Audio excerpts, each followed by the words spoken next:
So with that said, I'm going to let Zan take over. You guys are awesome. You guys learning something today? Yeah. Good. So you're in for a treat. Zan is just plain awesome. He's an amazing storyteller. He has had an amazing life. He's had adventure after adventure after adventure. It's kind of endless. And so listen really closely, because you're going to notice everything I've been talking about, Zan will be it. He will be emotion. He will be expression. He will be feeling. He will have all these great micro expressions. Let it all affect you. And let it all, because if you let it affect you, your body starts to learn from it. Okay? So with that said, I'm going to bring up Zan and let him take over. Yeah, we go. I think I'm down on a pedestal talking down to you guys. Hello. Wow. Is it bright everywhere here? Is it what? Is it bright everywhere here? I guess so, huh? Can't see anybody. Hi, I'm Zan. How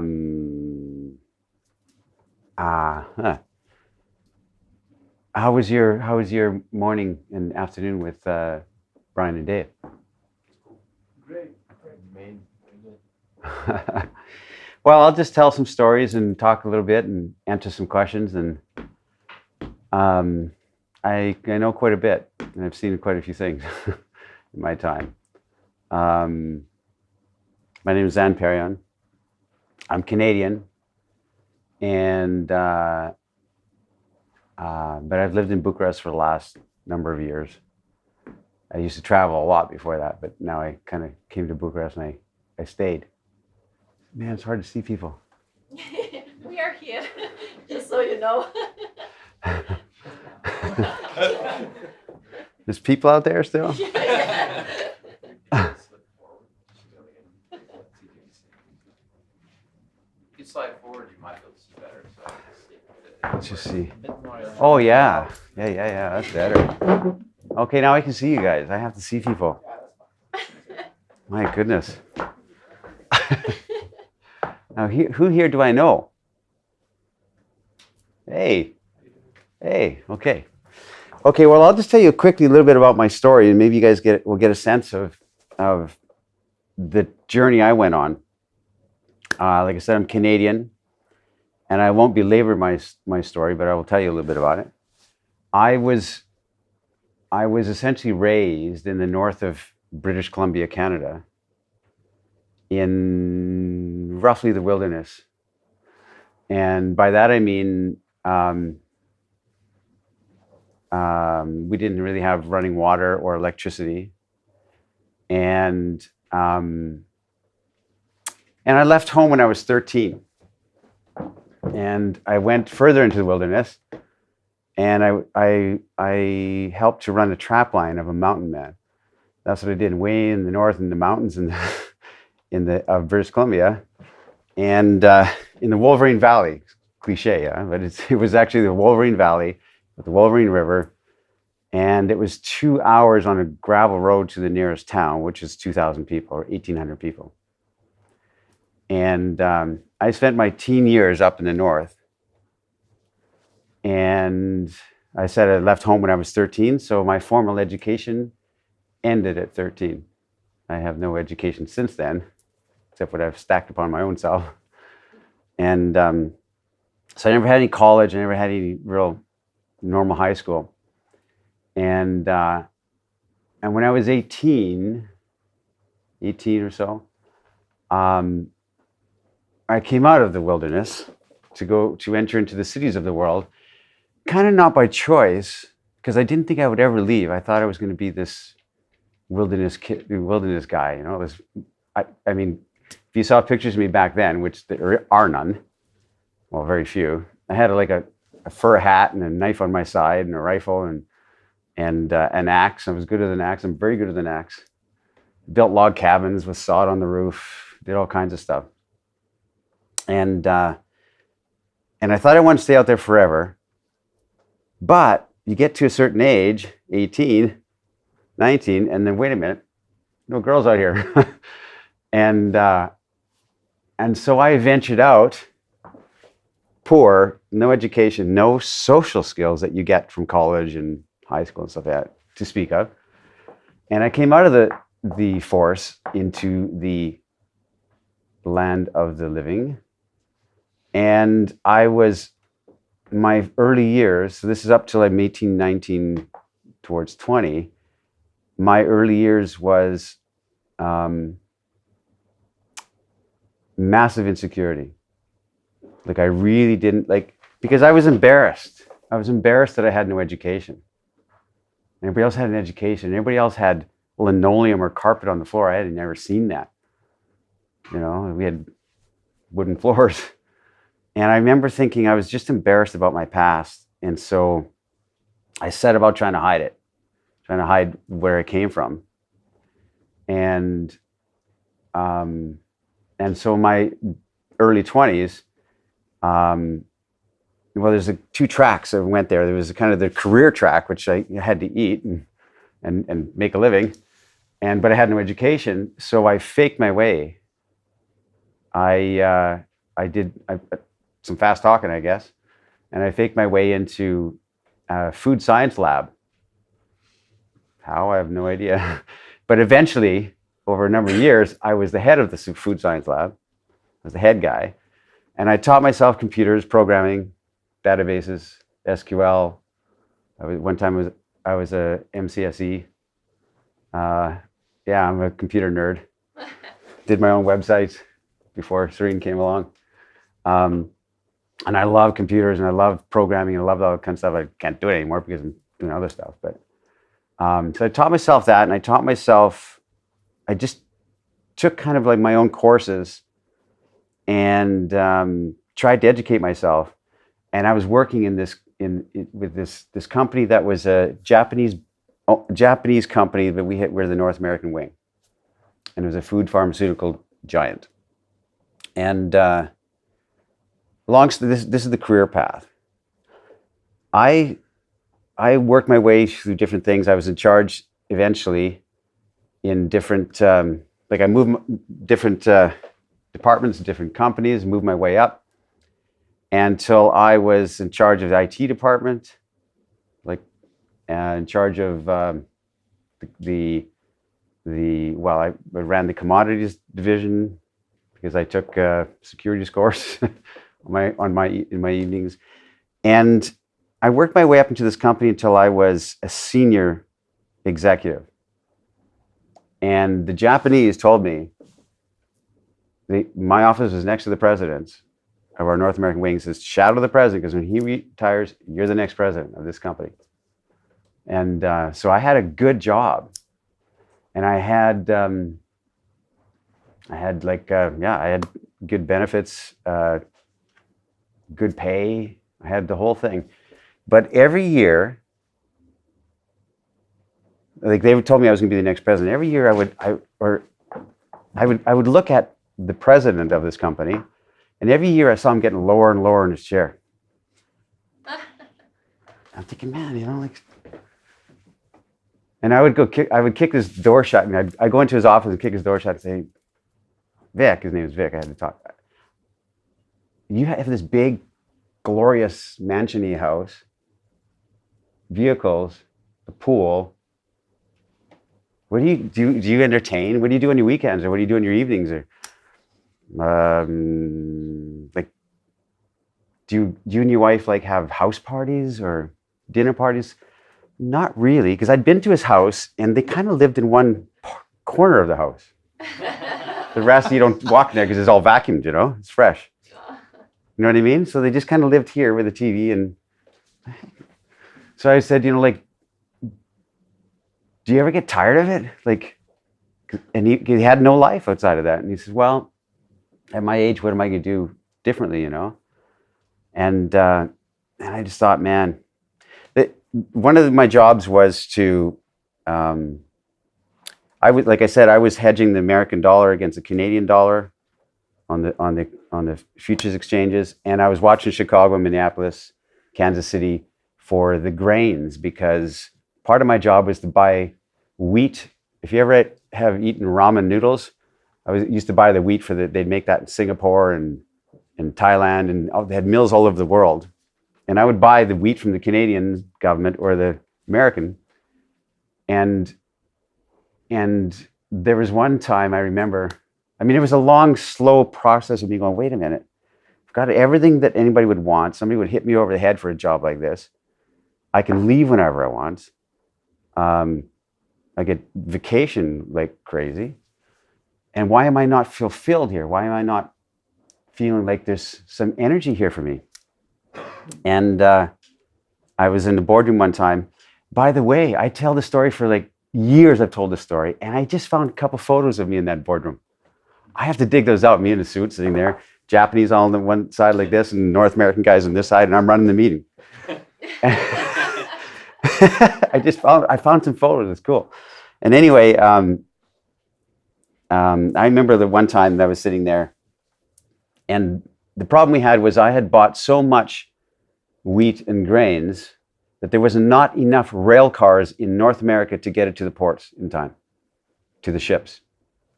Not possible. So I had all these railroad executives, and my job was to sort this out because you have to figure this out. And I remember sitting there thinking, and I did my job, and I was in the meeting, and I was running the meeting sort of thing. But I remember thinking, what do I care about wheat? Right? I'm here for a paycheck so that I can have the illusion of the life I want on the weekends and evenings. And I would go home and I did the whole North American thing with the mortgage, the house, the motorcycles, the cars, credit card debt lined up everywhere. I did the whole thing. And one day, I remember it was a slow surge that overwhelmed me. It wasn't just a sudden decision. I just thought, I can't do this because I have to see I have to have some kind of adventure in my life. And so I thought about it, and finally I gave 2 months notice to the company that I was quitting. And I shocked them. They shocked the Japanese, shocked the North Americans, shocked me. I remember laying in my bed at night thinking, what did I do? Who does that? I was mortified. I was really scared, because I'm going into nothing, basically.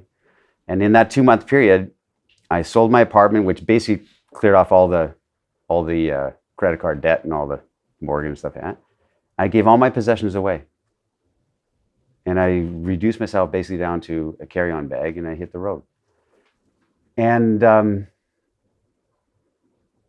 me, that has absolute heart and meaning, because there's a part of me that used to be sneaking through the forest as a child, and I virtually went back to that.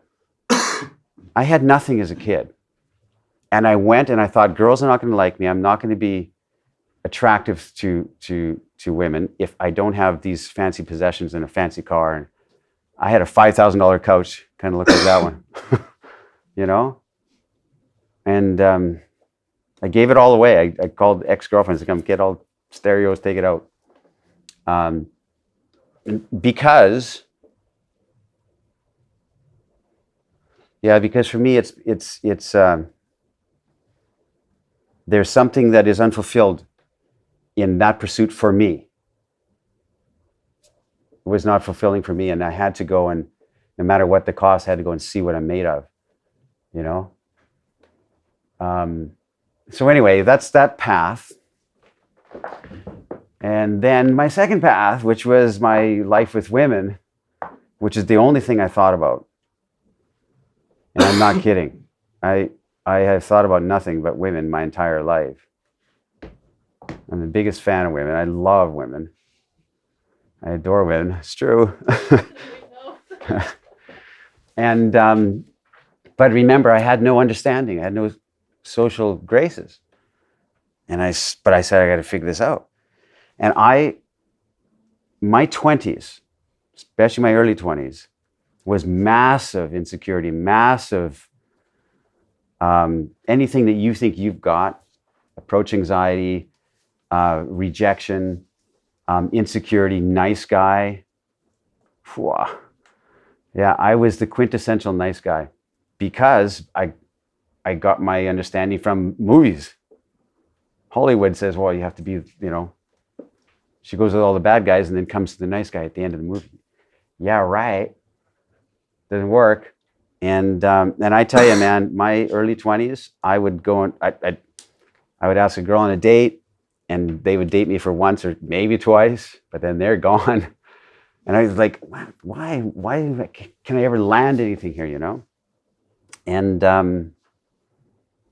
I was massively insecure, and I have some embarrassing stories. I've done more embarrassing things than you guys have done.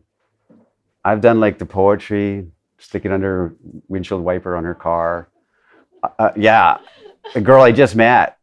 And like, I was like, and they would want nothing to do with me because I was too available, too needy, too clingy, too insecure, too weepy. Mm-hmm. Yeah, I thought it's embarrassing, but there's some part of me that thought that women respond to that sensitivity. So like, if they're pulling away from me, I would turn on this sensitive side of soul-gazing, weepy guy. And they're like, I just went on a date with you, just watch a movie. If you saw the movie Hitch, and it flashes back to his college days, and he's got these braces, and he's like the girl he likes, and she's getting in the car with this cool guy, and he's on the side of the window of the car, and goes, like this. I saw that in the theater. I'm like, I can't watch this. Because I did the exact same scene, and I'm not kidding. It's embarrassing. I did the same thing. The girl I liked, and I dated a couple times, and I thought she's the love of my life. She's getting on the back of a motorcycle, and I'm crying. I was crying. I'm like 20 years old, and I'm crying. I'm like, I'll be there for you. You go see what it's all about, and you'll come back to me because I'm always there for you, right? And the guy's like, who's this guy? Who's this loser? She goes, I don't know, go, gone. So I tell you, man, it's embarrassing my 20s. And somebody asked me fairly recently, said, did you ever think about giving up? And it's shocking because it never once occurred to me that I should give it up. I was determined to figure it out. But I had no guidance. There was no internet back then. Well, was there? Just about. There was no programs. There was no courses. There was no mentors. There was no weekend intensives. There was no nothing. There's no life coaching back then, as far as I know. I'm old. And no books, nothing. I read Casanova's memoirs, and basically I read literature and histories of men who did things. And that's where I gained any kind of self-help that I needed, or that sort of thing. But my 20s was like that. And one day, I was just, how come I can't figure this out? How come other guys have girls? How come I can't, what's with me? And I remember looking in the mirror one day, and you might have heard me say this before, but I remember looking in the mirror and I looked at myself, and a thought occurred to me. And I looked at myself and I'm like, huh? And it was this. I said this to myself, have you ever been a woman's fantasy? If not, why not? Because she's fantasizing about somebody. Every woman, yes, has a fantasy about a man, thinks about men. When she's in her bed and she's laying there, or she's showering or whatever, she's fantasizing about men. They have these fantasy dreams about men.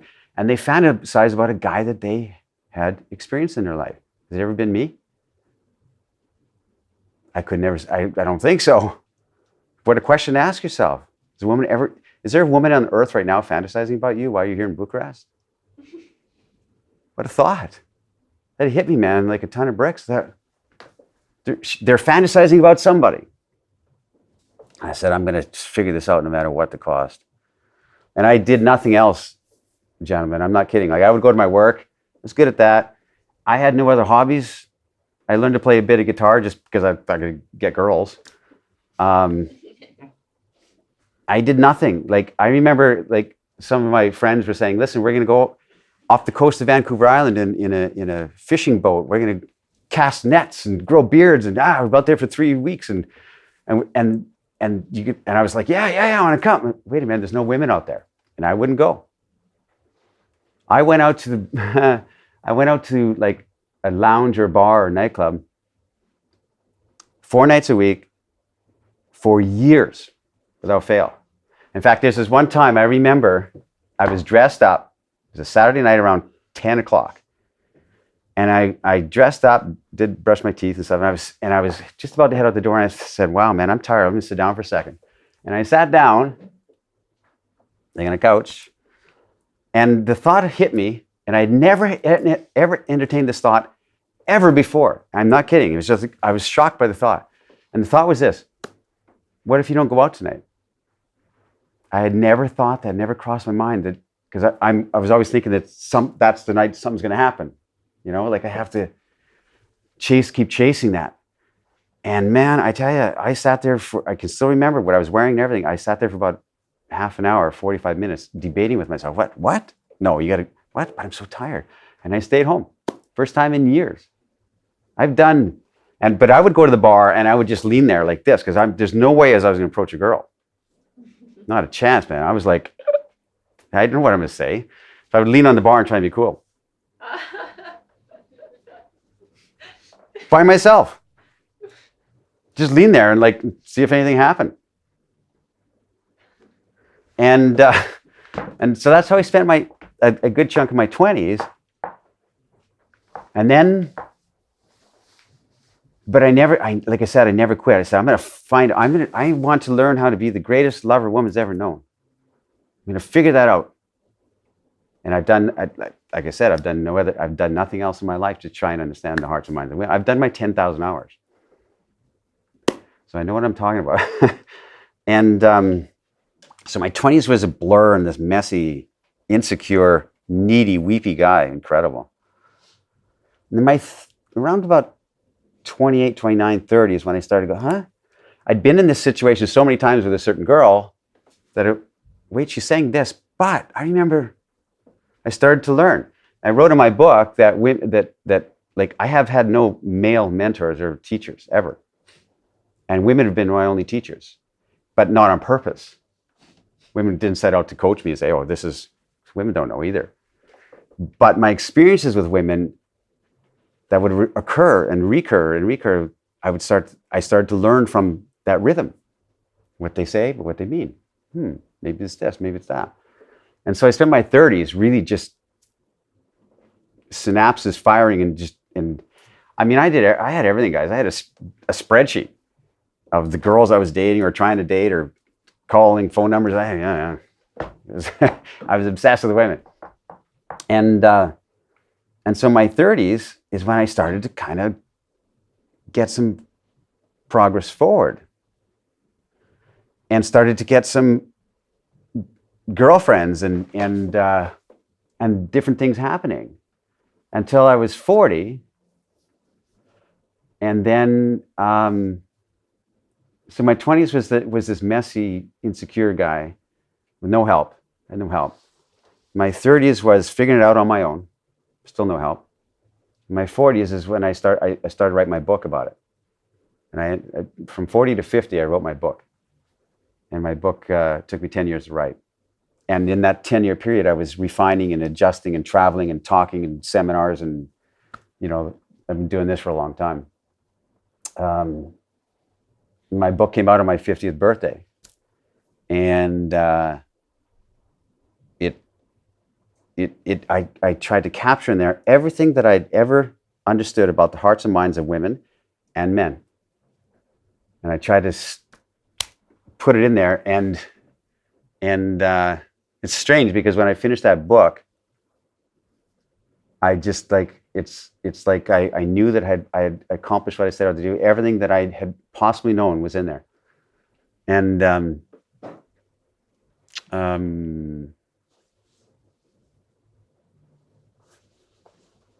yeah, so that's kind of my story. I'm trying to say something relevant or applicable here. I've been doing a lot of public speaking for years, and I really want to understand my next years, my next 50 years. You know, like I've explored this conversation about men and women to the point where, and it sounds facetious and it sounds like, to the point where I feel like, yeah, I've figured something out, and I have a real sense that I have years of experience, and I'm engaged now to a beautiful Romanian girl. I've been with her for 5 years. She's my sweetheart, and I adore her. It doesn't change who I am. I'm a guy who loves women. I love women around me. I love the female spirit. I love the energy of women. I never got discouraged, and I never got bitter in all those years.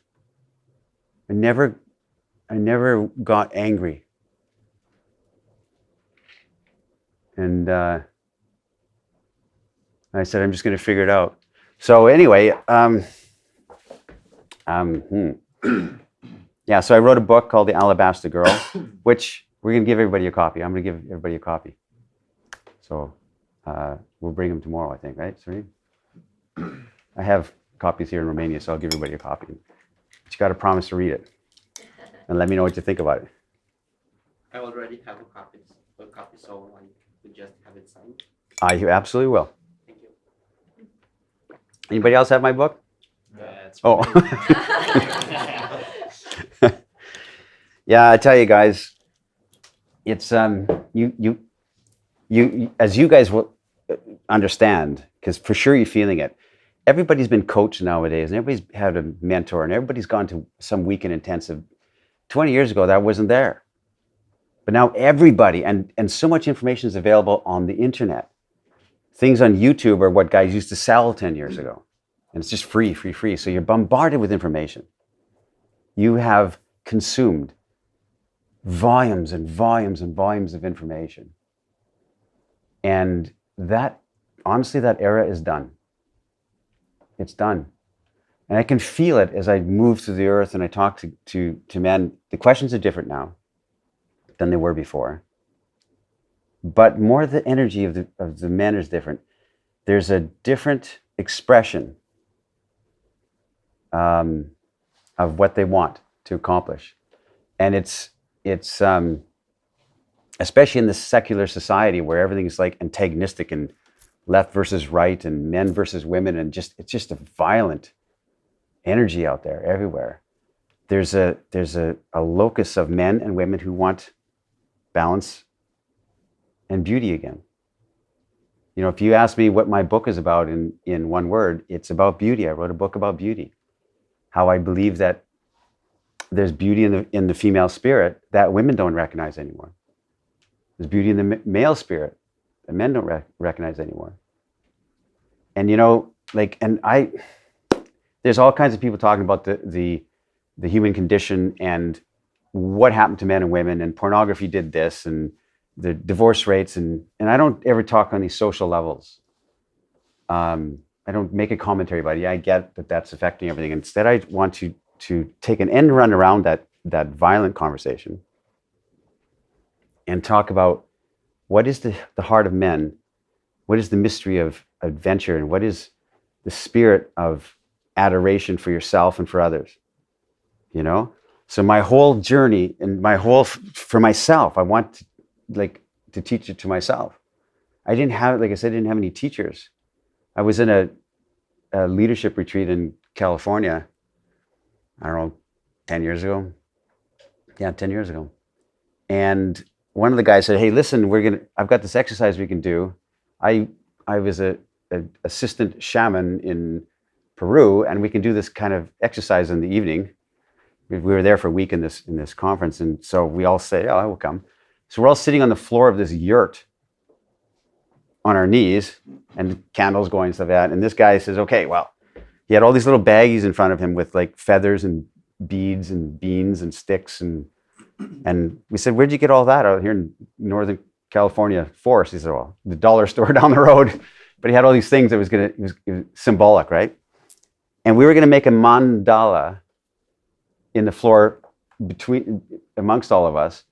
And so it's just which is just a design of a circle, and you just add to it. So basically the ritual was he said, okay, take these feathers and hold them in your hand. Now really think about these feathers. These feathers represent your childhood friends. Think about them, speak their name, and then put it anywhere in this picture, in this image, okay? So everybody's speaking. Okay, now this corn represents your mother and father. Just went various things like this. He was naming off various things, and people were whispering things and put it into the thing. And then he handed some beans, and he said, okay, these beans represent the teachers you've had in your life. And everybody starts whispering stuff. I remember I was shocked to my core because I realized I had no teachers. I didn't have any help. I had nobody to look up to. Nobody ever took me and put his arms around my shoulder and said, I'll teach you how it's done. I didn't have a father. My father I didn't know him since I was young till, my mother raised us 6 kids in the forest till I went away at 13. So I never had a father figure or a hero to look up to.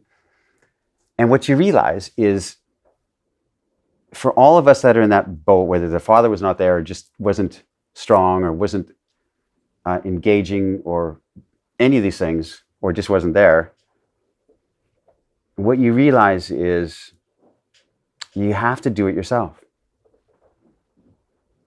You have to do it yourself. You really do. You can take all the coaching, all the advice, and none of it's going to land, none of it's going to materialize until you say, I'm going to take care of myself. Until you look in the mirror and forgive yourself everything. And you can forgive yourself everything if you tell yourself this: I am a student of life. That's all I know. And if you're a student of life, you're learning. You can look in the mirror and say, well, that you screwed up last night because you were talking to a girl and blah, blah, blah. And you're blaming yourself, and you go to bed that night thinking, what an idiot, I did it again. Instead, you look in the mirror and say, I got you. I'm a student of life. That happened last night, and I'm still here.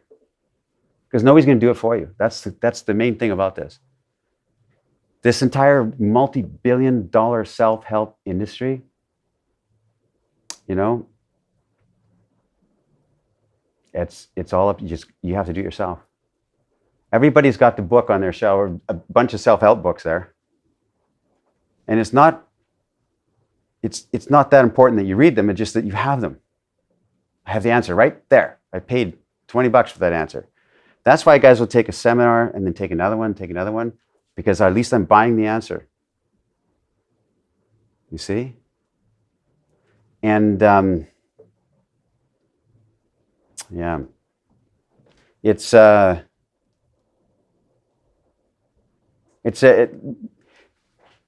think about it. In the last 30 years, something has happened in the hearts of men and women. And 30 years ago, we had this concept that was a very strong concept of duty. Duty to your fellow man, duty to your family, duty to your country. And that's been replaced in this modern age with rights.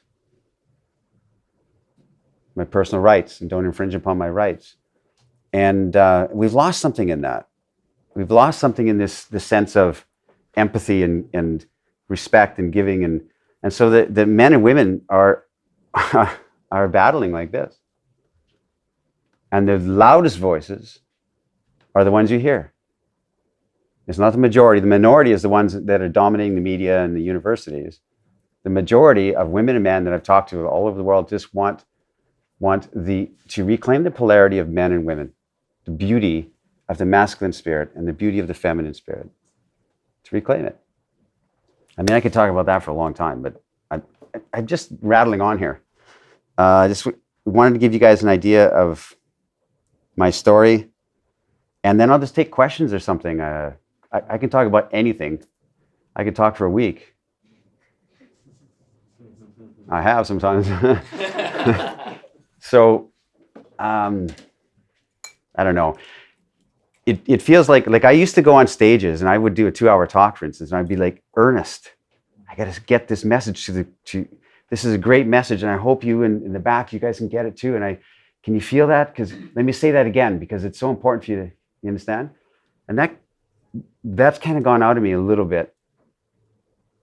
Not that desire, but that earnestness, probably because I have it in my book, but also, I don't know, something else. Also because what you realize, you head for answers, and you never, and when you get some kind of an answer, you toss it aside, because the only thing that's interesting is the next thing to learn, the mystery, to always be chasing the mystery of it, and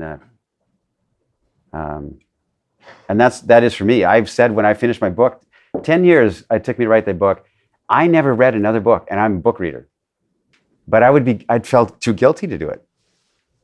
Like I would go into an airport bookstore and I'm like, look, and I love bookstores, right? And I see all these books, and I would walk out within 2 minutes, because I would feel, how dare you read another book if yours isn't finished, get on it, sort of thing, right? And I'm like, ugh. And so I would feel too guilty, so I never really read any books in that time.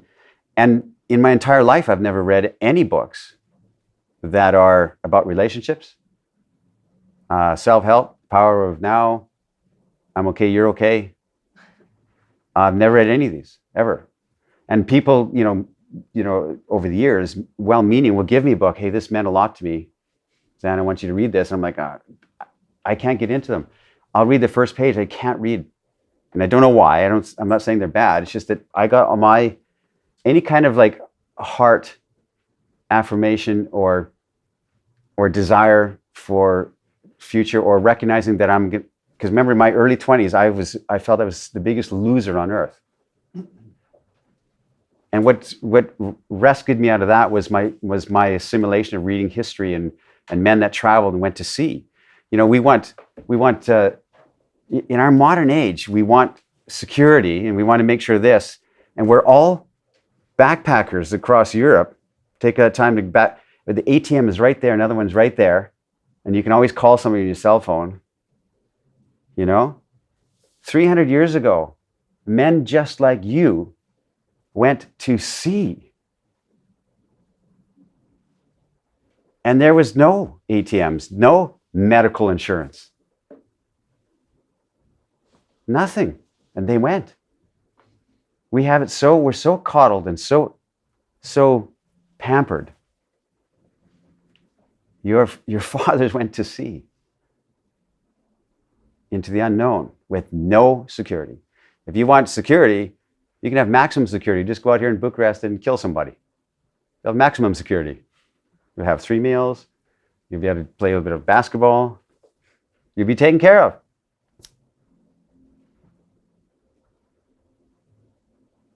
Tennessee Williams said, security is a kind of death. And boy, I tell you, that's what my whole journey from my corporate days was like, to find my energy of me again, to find that spiritual journey that we're on. Because make no mistake, this is exactly what it is. It's a spiritual journey. I don't mean religious. I mean, the true journeys are the journeys into your soul. I've always said that, like the greatest stories to me are the ones that go from order to chaos. Apocalypse Now, American Beauty, all these movies and books that went for a journey from order to chaos. And because that's where you discover yourself. That's your internal battle for yourself. And none of us have done it, or very few of us do it, because we don't, even if we go backpacking, it's just the same as if you were home. There's no energy of edge. We never really scared ourselves. I'm just rambling. What would you guys like to talk about? Zan, you mentioned that you didn't really have a lot of formal education. Right. In your discovery of how to be a woman's fantasy, have you found that helpful or unhelpful? In other words, when you work with, when you teach Yeah. a guy who is, let's say, highly educated, do you find that their education helps them Oh, or is an obstacle to? I don't think it. No, I don't. Like, we all start from different points, backgrounds, educated or not. I don't think that one is more advantageous to the other. I think it's all our own, the stories we tell ourselves, you know?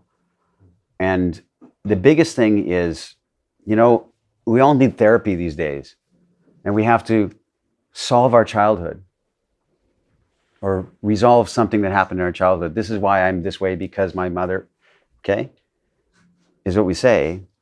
But you think about all of history. Has there ever been happy childhoods in all of history? Diseases and child mortality and migrations and persecution and wars. Children grew up with this. And it's only our generation that says, oh, well, you know, poor me. And I'm not saying that therapy is useless, because in proper cases it's necessary. But for most of us, it's like, let's fight a fight. Let's fight the good fight. When I was a child, I spake as a child, says the Bible, you know, and when I became a man, I put away childhood things. Our problem with our generation is we're all boys. I'm talking about me. Believe me. We never had our passage from men or from boys to men. We never had their ritual. We've lost our rituals. We never had that.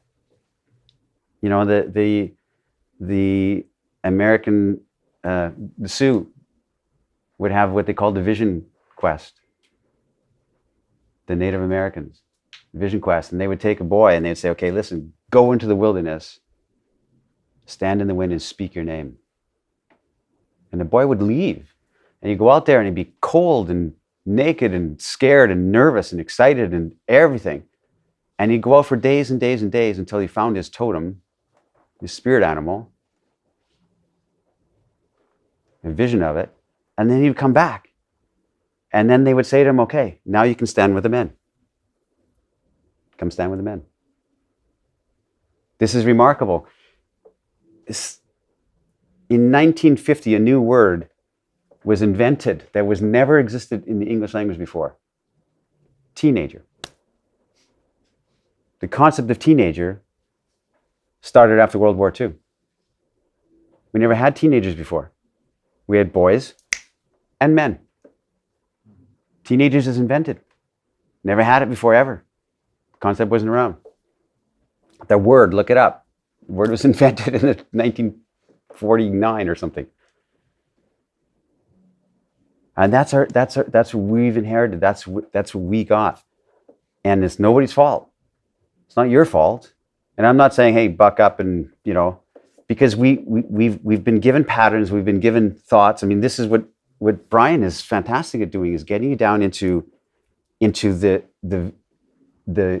heart of your vibration. It's all vibration. That's why it does not matter what you say to the girl when you talk to her. It really doesn't. That's why the entire seduction community, the pickup art, I mean, I know that scene. I was written about in the game. The book, The Game, there's a chapter about me in there. So I know all those guys that started that.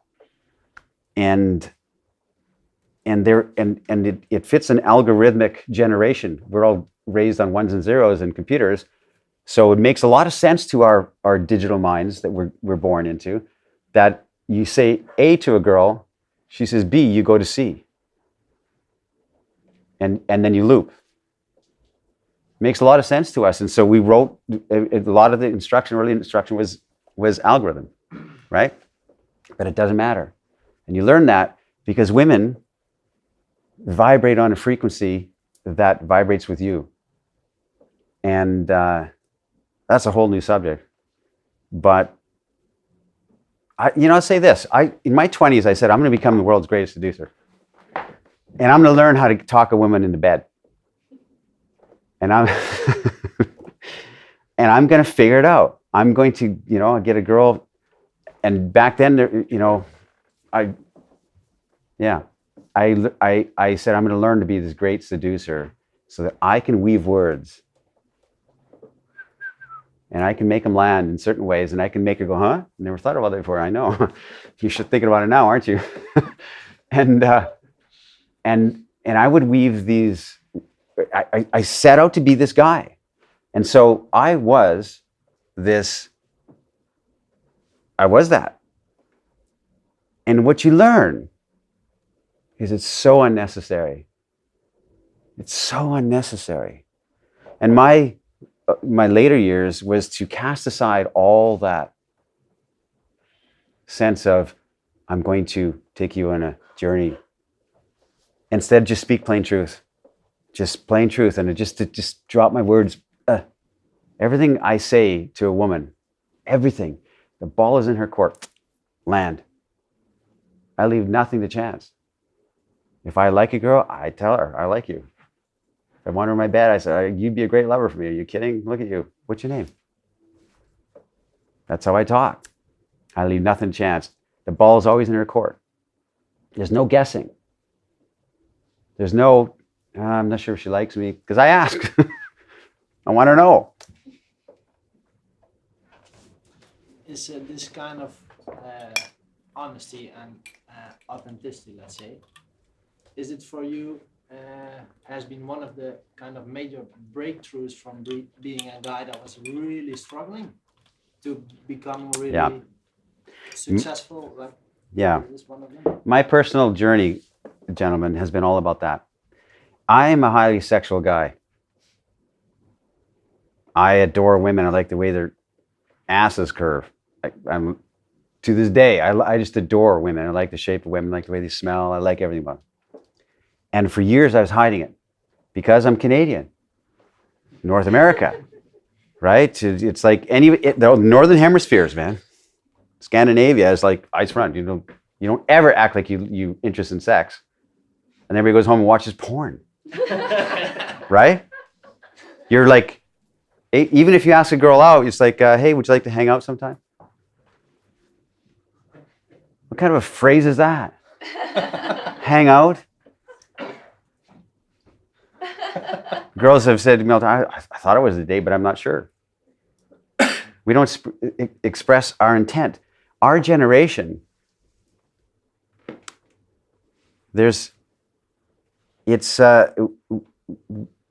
we lack commitment to ourselves, commitment in anything we're doing. Conviction is a word. Conviction, we lack conviction. Our sentences go up at the end. So I went to the mall, I bought this great pair of shoes, and it's all interrogative. We're asking questions. In other words, will you like me? Will you like me? We're talking to a girl, sentences go up at the end. They never end on a period and land. If you want to do something very practical that'll change the way that women look at you and they don't even know it, and it sounds identical. If you're talking to a girl and you say, hey, it was nice talking to you, would you like to go for coffee sometime? Or you say, hey, are you busy on Thursday night? Now that sounds like, well, most guys are not even doing that. It sounds pretty good, right? You say, hey, would you like to have coffee sometime? Or are you busy on Saturday night? If you just change that around from questions to statements, it makes all the difference in the world. Instead of saying, it was nice talking to you. Would you like to go for coffee sometime? It was nice talking to you. Let's go for coffee. Land. Instead of, are you busy on Thursday night? Let's get together on Thursday night. It sounds the same. To her, it sounds the same. But there's a signal in there to her heart and mind that there's a man here just speaking what he would like to have.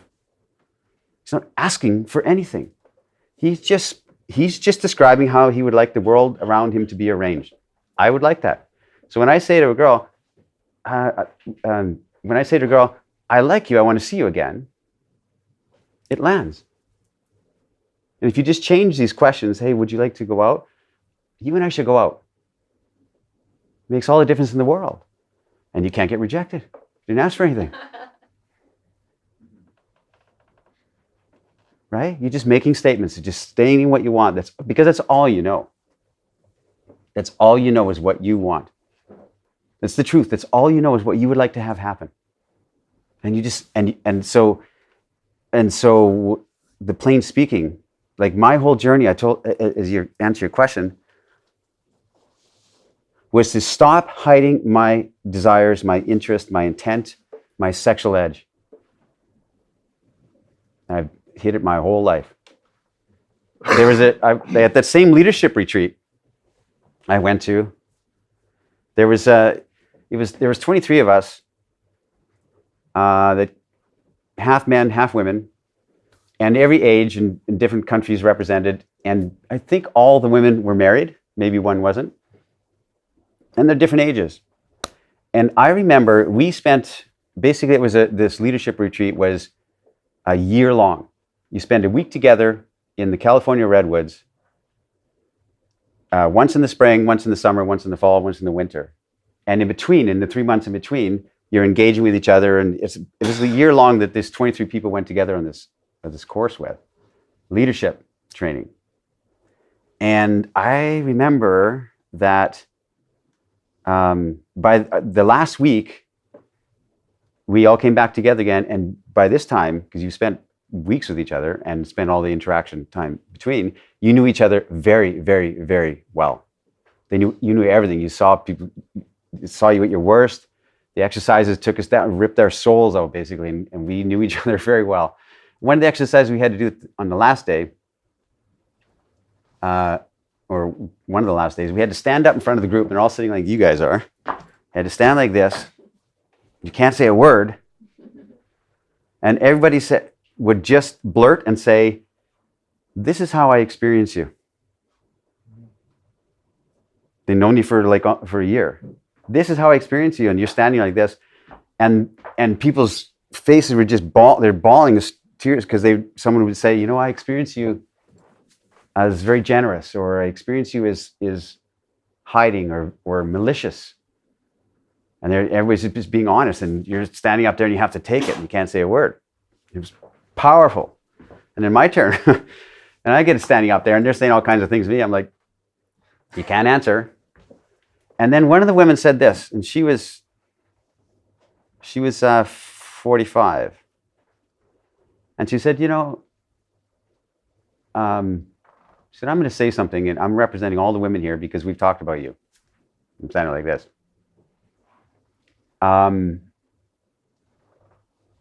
She said this. She said, "This is what we, as women, me being the spokesperson, is going to say to you. You're this guy who does seminars about seduction and dating and this kind of stuff and women." And I'm like, because they know everything about you by the time, everything. And she said this, "Here's the question that we women have for you. This is what we're puzzled by. Why do we never get the sense from you, if you're this guy, why do we never get the sense from you that you would bend us over and fuck us?" I'm like, I'm thinking, you're married women. And then she answered that, and I couldn't say anything. She said, "It's not your responsibility how the world responds to you being you. Where's that edge? Where's that twinkle in your eye, that mischief? Where is the energy that women want to feel from you? Where is it?" And I'm answering your question in a long-winded way. It's been women who have told me, "Where is that guy?" We're a generation of nice guys who are trying to be careful of what we say, how we act. And we've lost that beauty of our sexual drive.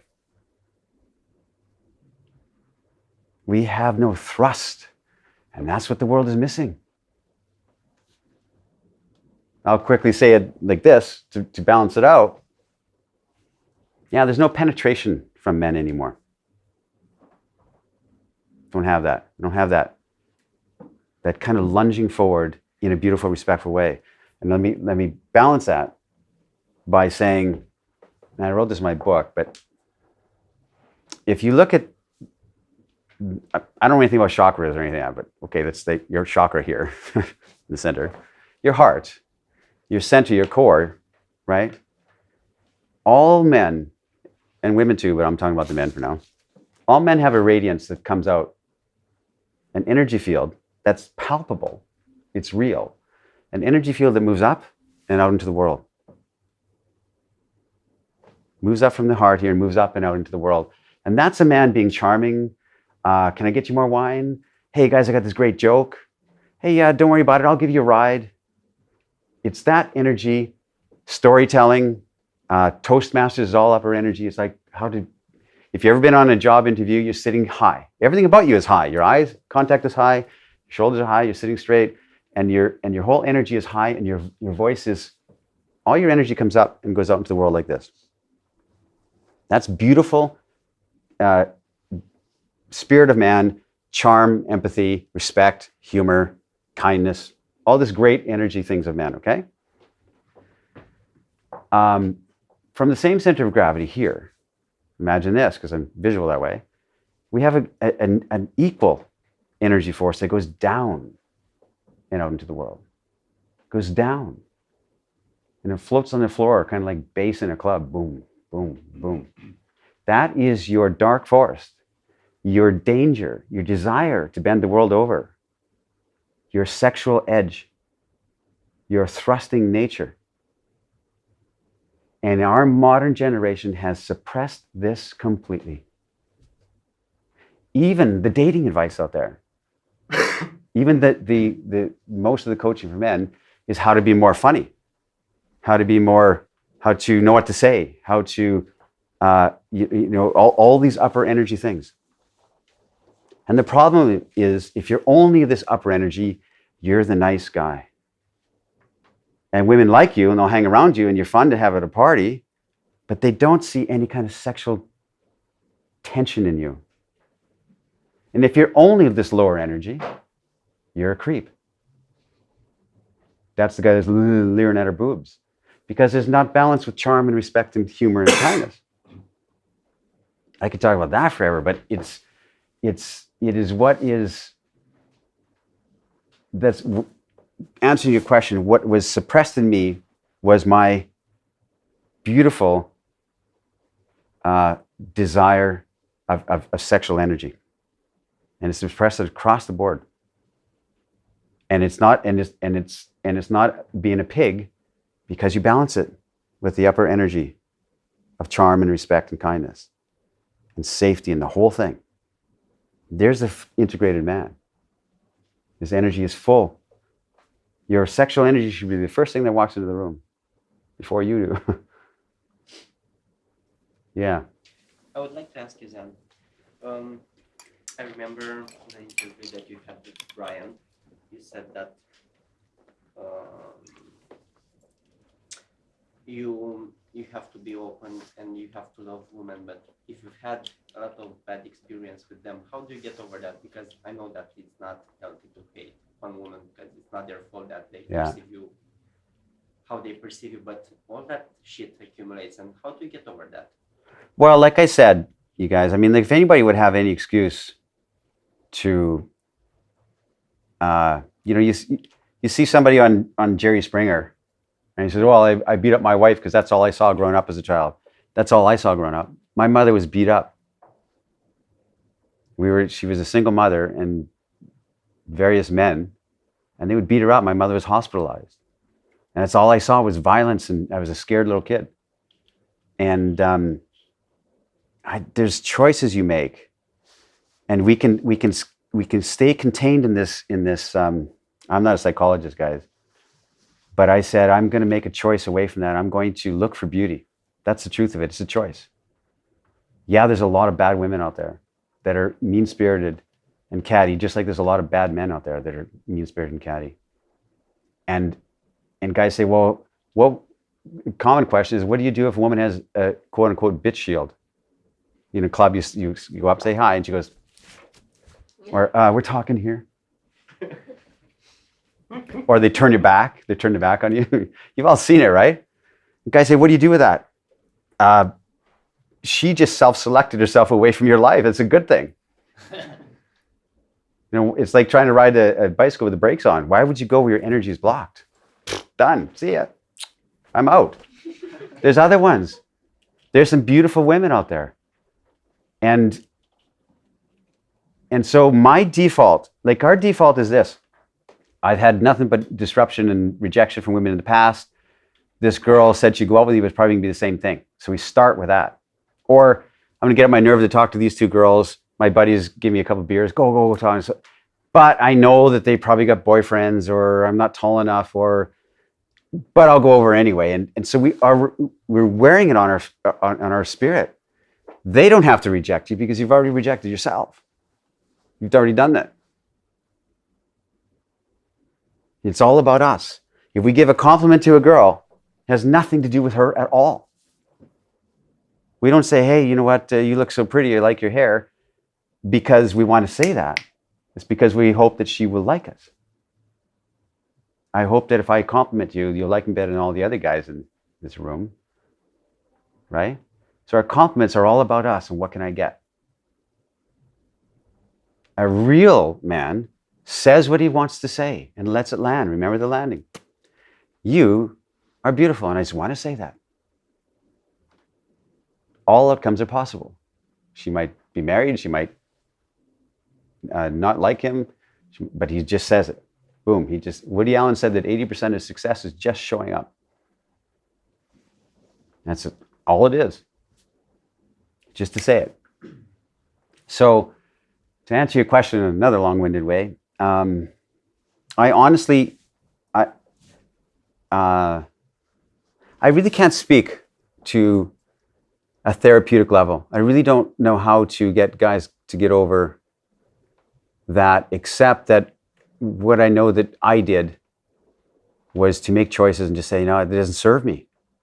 If I think that I'm too short to talk to these two girls, and my desire and my goal is to have a girl in my life, that thought doesn't serve me. We make assumptions about these two girls that have nothing to do with them at all. We make assumptions. It's instant, boom, she's dressed nice, she's probably got a boyfriend. She wouldn't go for me. She looks like she's wearing nice clothes, I'm not rich. Instantly, that's in a split second that floods our mind, and so we don't even go. We just like, oh, no, it's not going to work. We don't even do it because we have invented a story in our mind. Assumptions are a story you invented about those two girls. You don't know anything about them. And yet you just rattle off a whole list of bullet points that she is. And so if you're going to invent a story about a random girl over there, invent a good one. Right? Instead of thinking, okay, well, that girl should probably get a boyfriend, you think, she's probably looking for a boyfriend. That's a better thought. Right? She's probably looking for a boyfriend. That's why she's out here with that girl. And if you replace those thoughts with a better set of assumptions, which are just invented stories, you might as well invent a good one, your whole spirit changes. You stand all the time, lighter on your feet.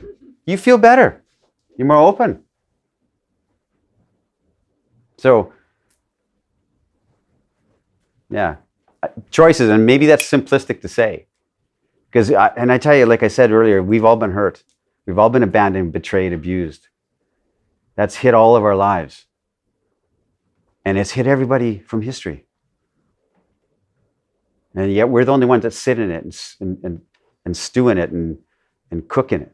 And cook and cook and cook until it affects our whole life.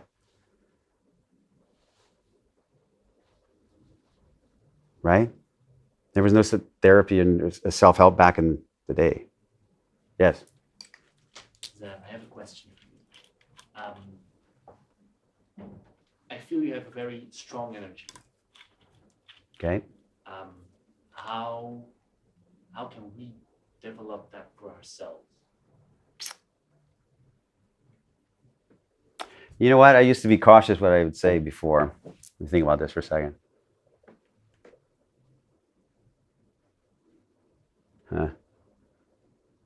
And maybe it's irresponsible. Because I used to say that it's not lifestyle that makes a difference.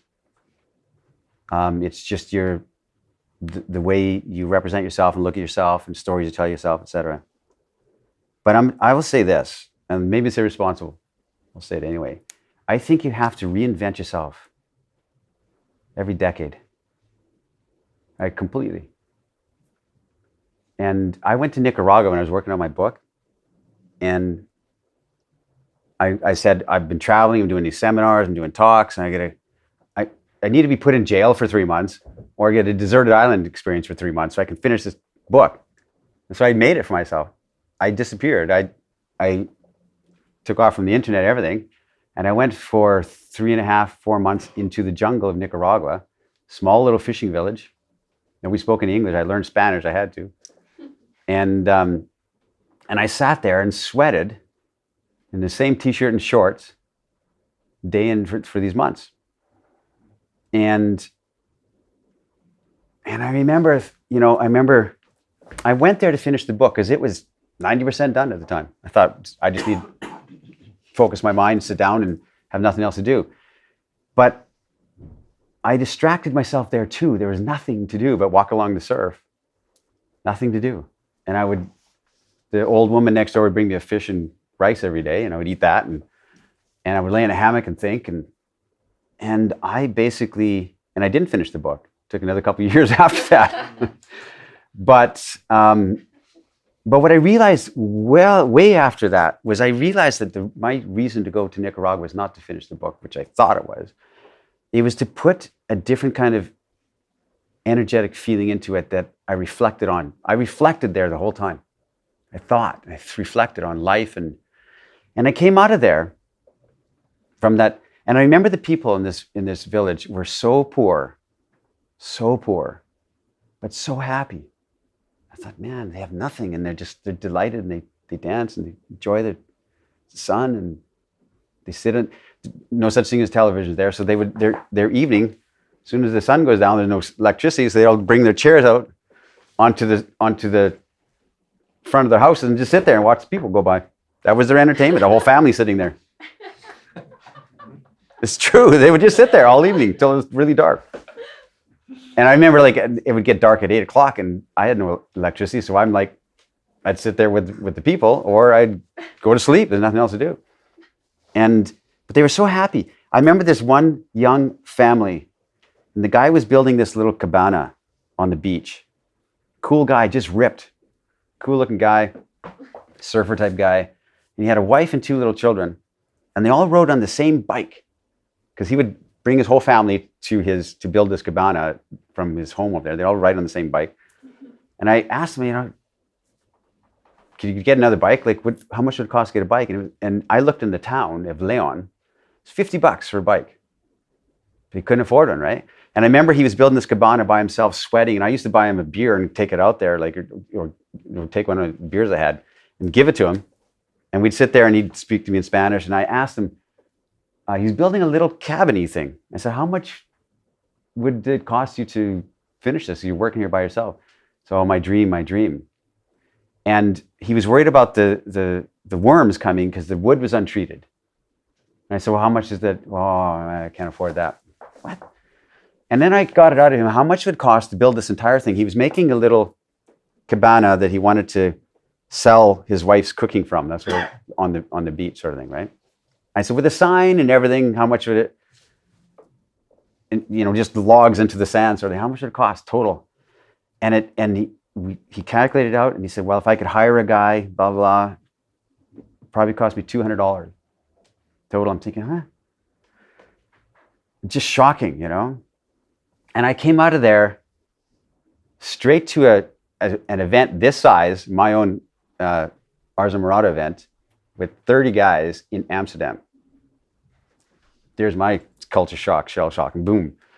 And my message changed. This is kind of also long-winded answering your question.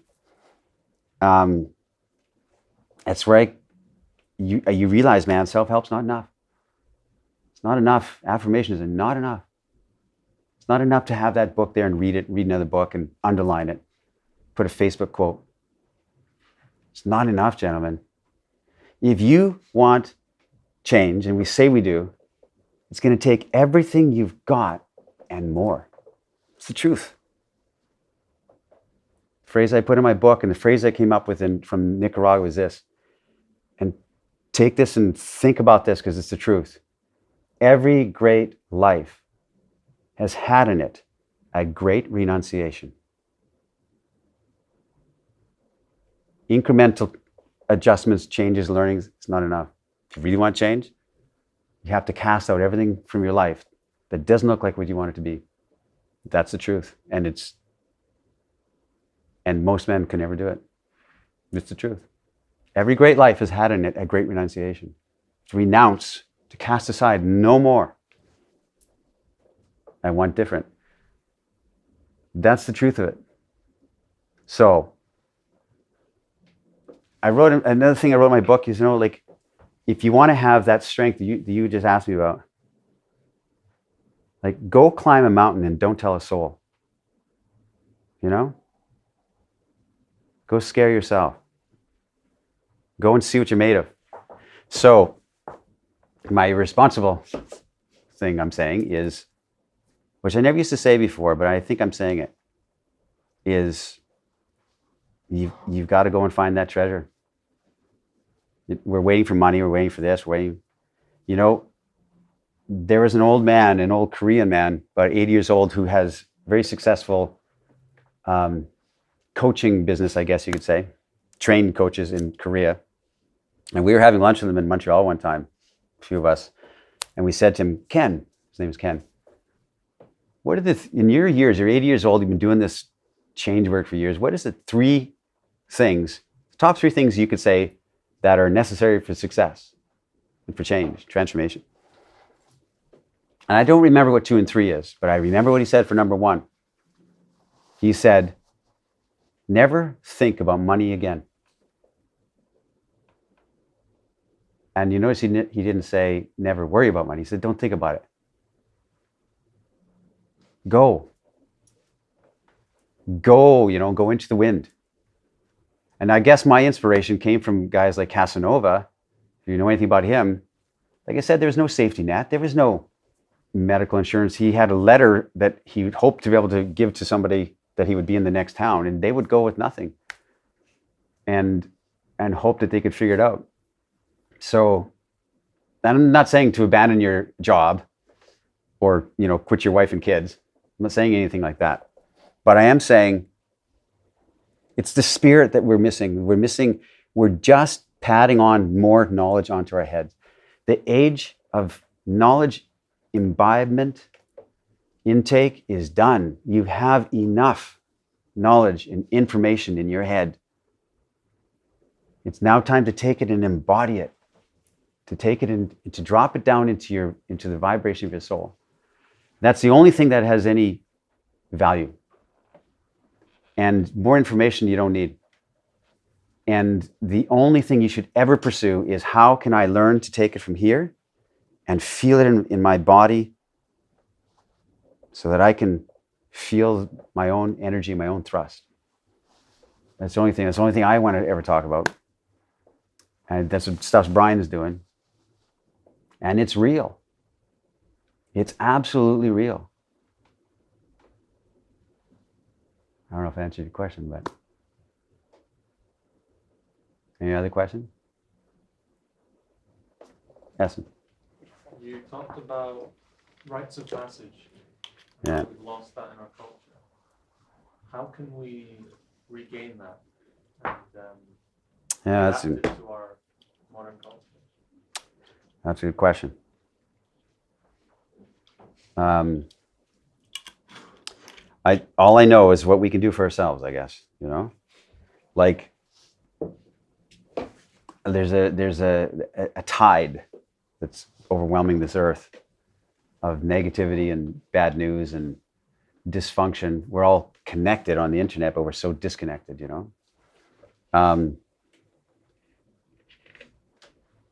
I don't know. All you can do is be the voice crying in the wilderness for yourself.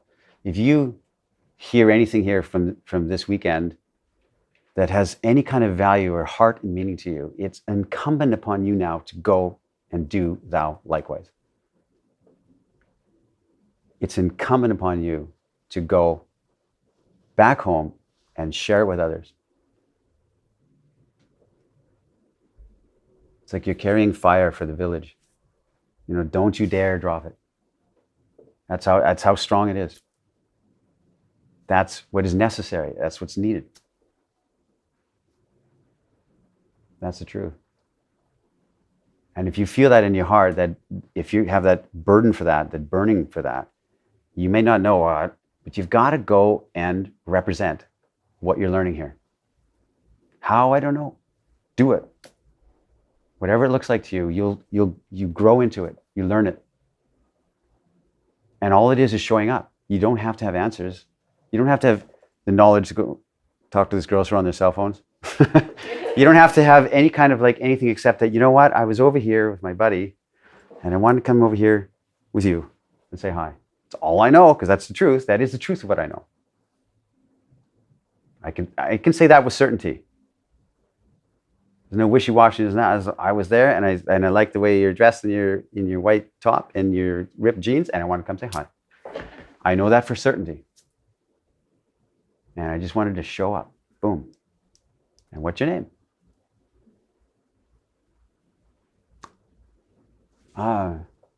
Is this landing with you guys at all? Get a sense of it? It is, and I'm not kidding. It's vital. It's what? It's vital. It is the fight of your lives. That's how I feel. If you want to, because we can continue the way we've been going another year, and then another year, you know? But it is the fight of your lives to get the spirit of adventure and art and beauty into your heart. No matter what the cost. How? The question is how. There is no answer to it. There is no answer to the questions you have in your mind. The great thing is the question. The question is what gives you wheels and gives you the nervous energy to talk to the girls. It's the question, the mystery. Great minds, sit in questions. Small minds sit in answers. What I've always thought, The size of your problems is the size of your life. If your problem is how do I pay my cell phone bill and how do I get that girl to text me back, that's as big as your life's going to be. But if your problem, for example, was like how do I help to get water into this small village in Africa, that's a bigger problem you have. Things like your cell phone bill, that trickles away to nothing. It takes care of itself. When I went to Nicaragua, I had this long to-do list, which we all have. And it was good things too, like a long list of stuff for my business, for Ars Amorata, people to contact, people wanted to interview and all this kind of stuff. A long list of necessary things. And I took off, disappeared for months. When I came back, the list had cleared itself. It was the most incredible feeling. It was all clear. It felt so alive and so fantastic. It cleared even all that stuff. This is gone. I don't know how we're doing for time or anything, but I can take more questions or whatever. You guys are all tired? You all jet lagged? Who's from North America?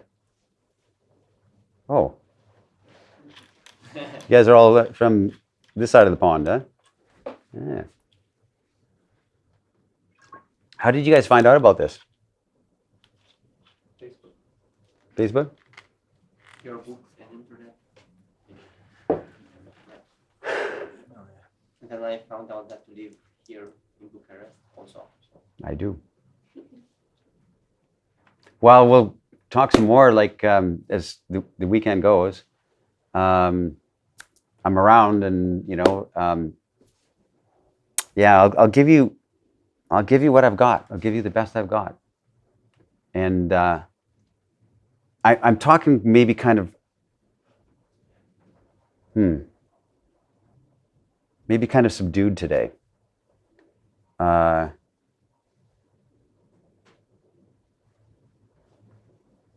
Yeah, because I just feel a real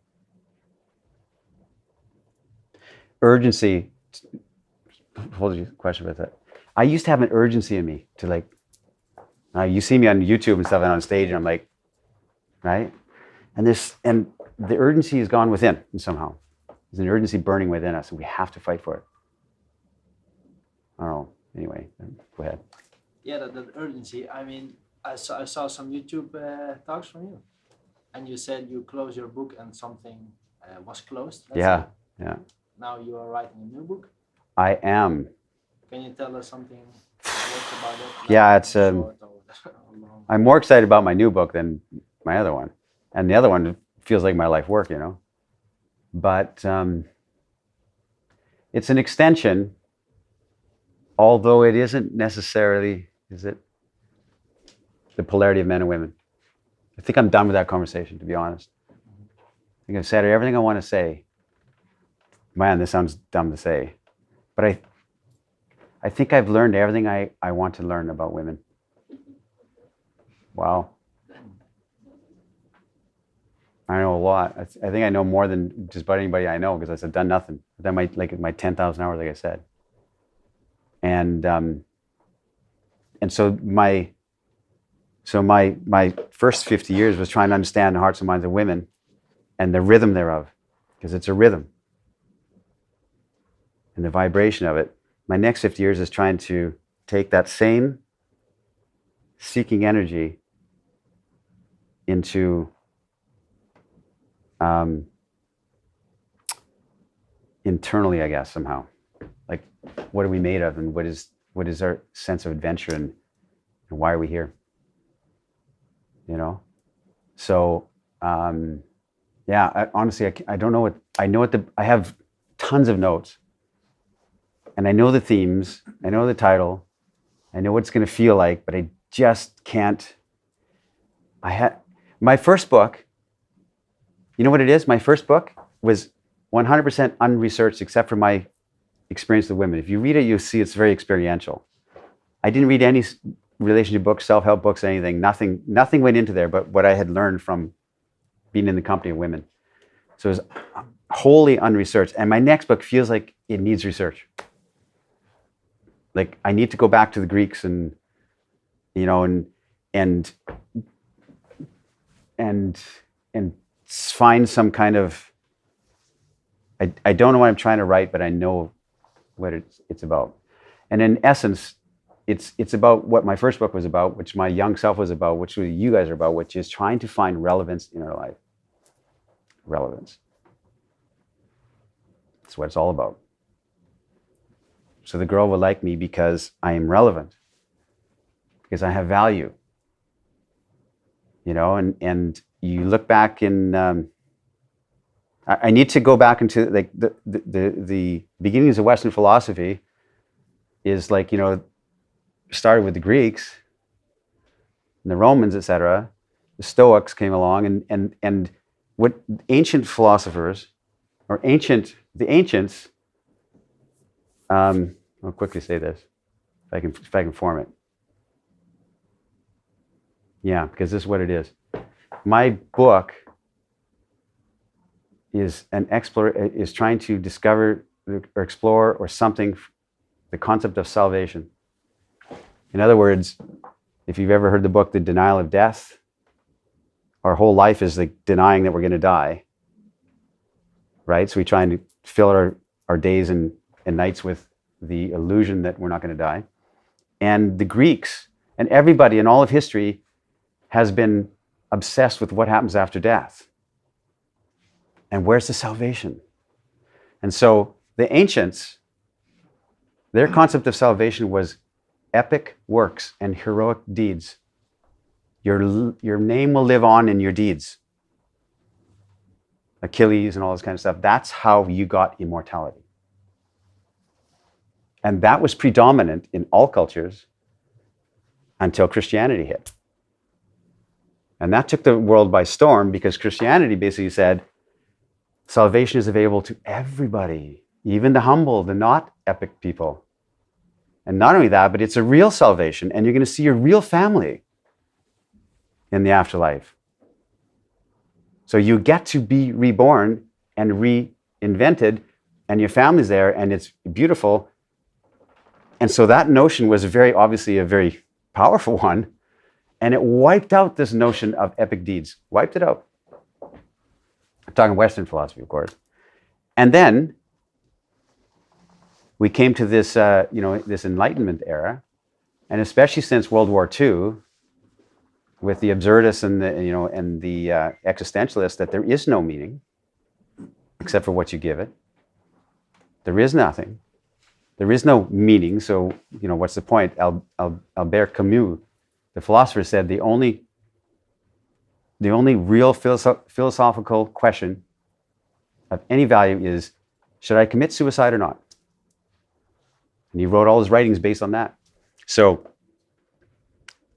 the concept of salvation, what makes us carry on, what makes us value and relevant, is what I'm sitting in when I understand this. And I have to go back to the ancients some way. I don't know if went off the rails here completely, but fascinates me. Because you know what? I'll tell you, like I said, my book is about beauty. You asked the question, how can we make it so we don't have that darkness in our soul and that dark thoughts to women and anger and stuff like that? It's because we reclaim the beauty, which we're missing. And women don't have it either. Your job as man is to seek out beauty. And my only question to a woman I meet is, are you a beauty? Because it sure feels like it. Are you? I want to know. It's a different way of looking at it, And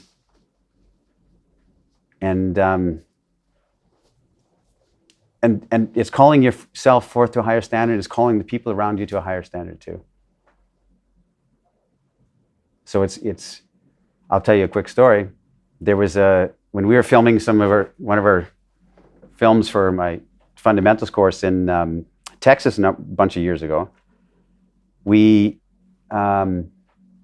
The film crew said one day, "Hey, listen, we're all going to when we get knock off here tonight we're going to go to the strip club in Austin, Texas. We can go to the strip club." And we're like, all right. And I hadn't been to a strip club in years. We went there, and it's like any strip club. You're sitting around the tables and having a drink, and various girls will walk up and try and get you to buy a private dance. Joking, being sweet, being sexy, and all these things, right? And I told them, listen, I understand. Listen, I know you're doing your job. I respect it, paying your rent. I understand, but I'm not going to pay any money. I completely, I want to honor that, and I want you to know that, so you don't waste a lot of time talking to me. And there's this one girl, and she started talking to me, and I can't remember exactly how it started, but she started talking to me at length and sat down beside me, and she started to talk to me about her life. I can't remember why or how it started, but I remember her. She told me everything. She told me about all the abuse she had, all the trouble she had, the abandonments, how men had been, betrayed her, and how she now uses that knowledge to take money out of men's pockets, wiser than men sort of thing. And she said, I don't know why I'm telling you all this. And I basically said to her, because this is the way I see it, answering your question. What I said to her was this. I said, listen, I get it. I understand. In this world, outside of this, you and me here, I'm from Canada. I'm leaving in a couple weeks. I may never see you again. But if I do, if I ever see you again, show up as a beauty. Come into my presence as a beauty, because that's how I choose to see you. I see a beautiful girl. So in my presence, show up that way. If I ever see you again, I probably won't. Outside of this, I get it. You mistrust men, betray men, but not here. Not here. Because I'm asking for it. The powerful, powerful thing is if you tell a woman that I am trustworthy, and you have that conviction, they'll believe you to the day they die. Right? And I told her, I said, listen, like I said, I'm looking at the world in different light, different eyes. I want to see beauty, and I want to see you as a beauty. And when I ever see you again, if I do, I probably won't, but if I do, be a beauty, because I'm going to celebrate you like a beauty that just came back into my life. I will be delighted to have that light shining on me, the beauty. And that girl came over for the next 2-3 weeks to our house every day. She was a painter. She brought paintings to lighten up our life. She brought a coffee maker because she was a coffee connoisseur. She came in a little sundress and she was beautiful. Dance. She was beautiful. And she said, and she was crying. She said, no one's ever said that to me. Everyone's just trying to take. And so my feeling, my whole energy is I want to choose to see beauty first and seek it out and raise the stand and call it forth. This is what I want. I want it in myself, so I want it in others too. So be this, because I want to see you that way. In my presence, be that. I would like it. And you're shocked that women will respond to that. They will absolutely respond to it. You know, the thing that the age-old question Freud asked was, you know, what do women want? And, you know, and my answer is women want the same thing they've wanted since they were little girls. They want to be seen as lovely. They want to be noticed. They want to be someone to be proud of them. When the little girl is twirling around in her little dress and saying to her daddy, look at me, she wants to be seen. My phrase in my book is beauty needs a witness. That's what I'm talking about. Beauty needs a witness to shine. That's what women want. Same thing they want as little girls. And what do men want? My answer to that is the same thing as wanted as little boys, which is this. We want to know that we have what it takes. That's what we want. That we can show up in a room and represent ourselves. I have what it takes. You know? We had, you know, in our childhood, if we're a generation raised by women. And women raise men the way that they think men should be raised, which is wrong. Our school system is all women teachers, and our fathers weren't there. And you're a little boy and you want to go take your bike over a jump, and your mother says, no, put your helmet on, and don't do that, it's unsafe. If your father was there, he would say, don't worry about your mother, I'll take care of her. Come on, let's make the jump a little higher, let's go. Right? Which gives you that sense of danger, that beauty of your mystique, that sparkle in your eye, that desire to bend the world over, which we hide and suppress. And it's a beautiful God-given energy. Your sexual desire comes from God. And we hide it and we're ashamed of it in the West. We're ashamed. Toxic shame. Every man is one step away from being a rapist. Don't leave a man alone with a woman because he'll rape her. And you can't go near a playground because you're a pedophile if you do, you know? That's the modern society. That's what we inherited. That's what we're living in. And it's a sin. It's wrong. And I'm a crusader against it. I'm not politically correct. I have there's a fellow I know, Sir Roger Scruton, who's I don't know how 75 years old. And he is a philosopher of aesthetics. And he lost his position, his tenure at a university for saying the kind of things I just said.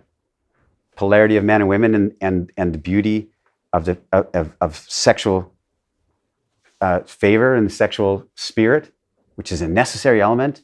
It's the way we're created. And in the West, you can't have that at all. Even in an office, if you say, hey, I like your necklace, boom, sexual harassment. Right? So I have no tenure to lose. I could say stuff, I don't care. I really don't care what people attack me or say anything about me. I'll say it. I'm a crusader against it. I think we've been sold a bill of goods. We've been perpetuated a disservice on our heads with the way the West is, and that blending together of men and women. I say it. You know, the equality movement that we're all raised under, The goal of it was to get equality. And 60 odd years on, we don't have equality. We have sameness. Men are more like women, women are more like men. We've lost the polarity, which is with the magnetic attraction of that girl. Her feminine spirit is what draws you, and your masculine spirit is what draws her. That's it.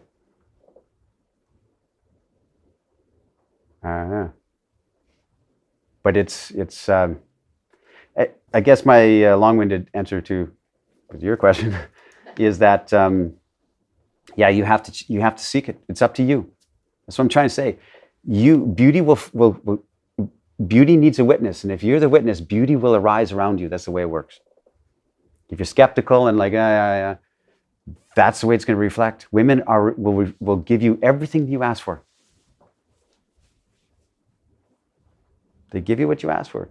They show up.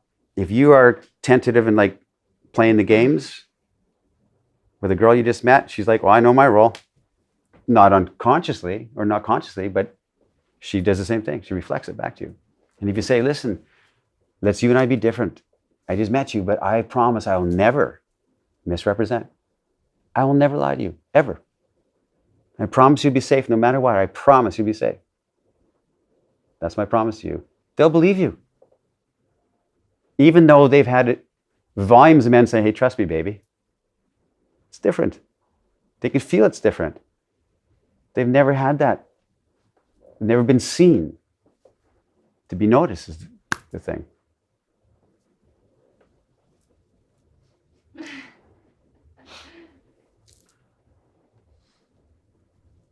think, Zan, that many people know what you talk about, and they can recognize that there's a part of themselves, let's call it like that, Yeah. can tap into that. But I think like when it's on the spot, you know, like you see, Yeah. then like the mind comes and like really they But you know what? I'll tell you this, you'll never, and what we're waiting for is to have that knowledge, that confidence, that opening line, that something to say, so that we have some things that we can go talk to the women, but you're never going to have it. That is the thing. You're always going to get that butterflies. Always. You never jump out of bed one day and, hey, I figured it out. You know? So you're always going to have that feeling from a girl. Like you don't have that from a girl you're not attracted to. But a girl you're attracted to, you get this butterfly, this energy. That's the way it's supposed to be. And we use that as a barrier. We don't want to go out of our comfort zone. You know, we wear our fear. We wear that like a wet blanket on us. And we complain about it and bitch about it all the time. But we're too afraid to throw it off because we're used to it. This is something I know. And you know, the fear of failure is the big topic. But I think, you know what, honestly, I think there's a bigger topic, a bigger fear that no one talks about. That's the fear of success. Because what if you do go and approach this girl in the food court at the mall, and what if she does like you and want to go on a date with you and want to be in your life? Now I can't play World of Warcraft all weekend. Now I have to dress and now I have to represent and have to be dynamic and interesting. That's a big fear for men. Now I have to change. The fear of success. Guys say, I want a girlfriend. I say, no, you don't. You don't. You don't want to have all that it represents. You don't want to make the changes. You don't want to buy a pair of shoes, cut your hair, whatever it takes. Approach, say hello. Fear of success, man. That's a big one. Because now I have to change and be interesting. Do you have children? Or I do. I have a daughter. Okay. Yeah. Or perhaps, do you have any, let's say, are there any young men in your life, or have No. there been, who looked up to you as a You know what? role model? That's a good question too. Because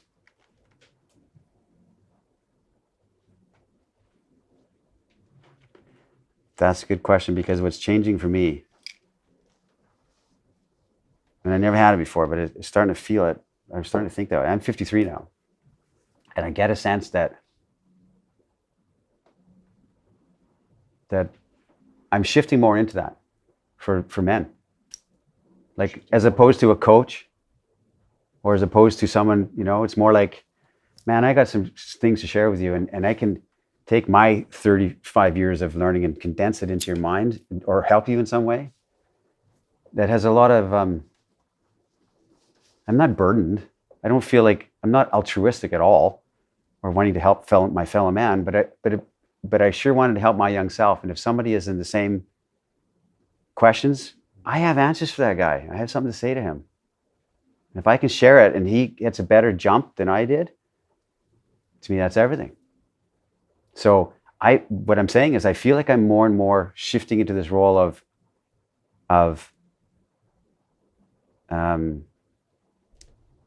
kind of the father figure for guys, so I'm more just sharing experiences as opposed to words and talking about stuff.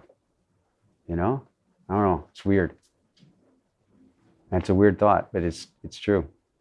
Feeling it, because that was me, and everything I've done all this time is for my young self, because I had no help. I had nobody. Interesting, huh? Have you ever taken drugs?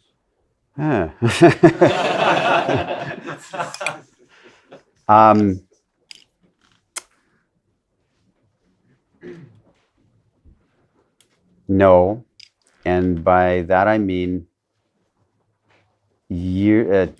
about 10 years ago too. I had an ayahuasca experience in South Africa with a Peruvian shaman that was there. I had never even heard of it. That was before anybody heard of it before. Now everybody talks about it. And Alan Watts says, if you get the message, hang up the phone. So like, that was a really profound experience for me, and I have no desire to do it again, because I got the message. I got the healing from it. Was all about my relationship to women, my thing. I don't know, but other recreational drugs, no. Me again. If you could have one inscription on your gravestone that captured the essence of your whole philosophy, what would it be? Men who loved women. What? Men who loved women. Yeah, that's a good one. I don't know. Like, there's a lot of phrases that I repeat a lot, but I don't know. Yeah, the man who loves women is loved by women. It's the way. It's the eighth wonder of the world. Nobody knows it.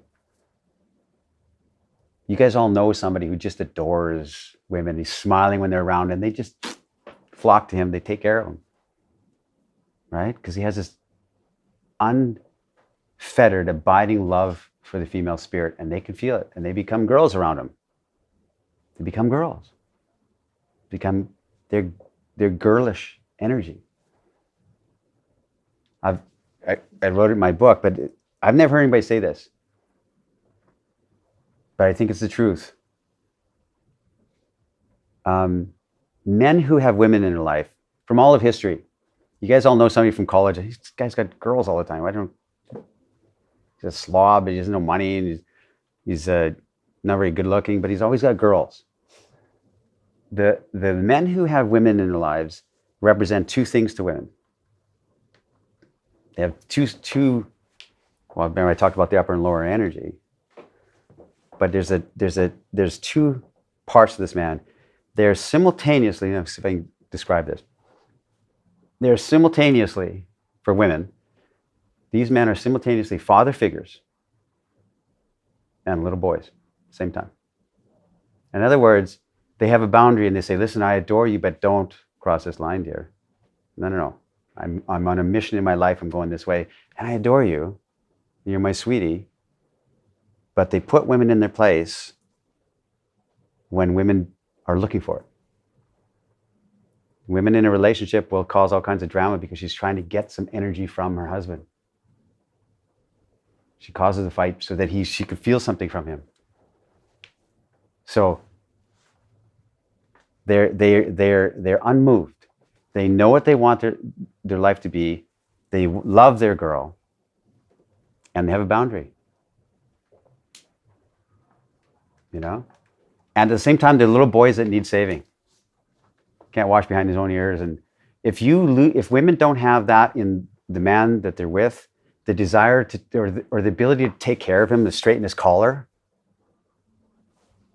then they lose. Then that part of their female nature is not addressed. That's a deep subject, but so men who love women are simultaneously both those energies, and it appeals to the cliche that, you know, feminists have been writing about for decades, which is that women are simultaneously have in their hearts the Madonna and the whore complex, right? I was in a Belgium art gallery with this girl who had done these big paintings, and they were white and dark, or red and white, and of different images. They're always like this dichotomy, black and white and dark and light. And I was standing beside her, and she was telling me what it represents, and she was crying. She said, "This represents me." She said, "Men either want me to be this perfect housewife or a whore, like the slut." She said, "But I'm both. I am both." You see? And so women have this dichotomy in them, and men who match that dichotomy in a beautiful way,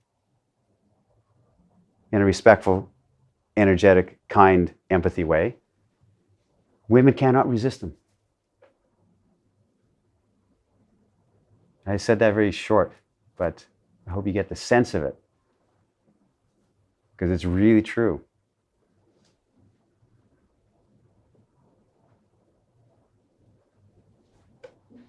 Are you cold?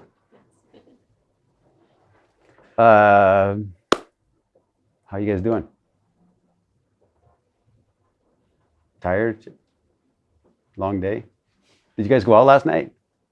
Mm-hmm. This town doesn't sleep. I don't know.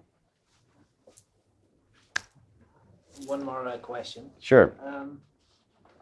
I'm wondering, because in the book you write about like the charm is always on. Yeah. There's no switching. 10 minutes, just so you know. Okay, perfect. So we want to go up there together, close out together for a little bit. Okay, go ahead. So the charm is always on. There's not like, okay, like I'm the pickup boy and now I'm not that one. So it's something you are, not something that you do. But how are you, let's say, in a way maybe different to women that you are really attracted to, and women that maybe you are not or less attracted Well, to? Is there a difference? Or that's a great question. Same, or what's the, I wrote about it, and I've been talking about it for years. You guys still don't get it. that's Yeah. for me the violence. The way you show up to women in general is the way, how do I say it?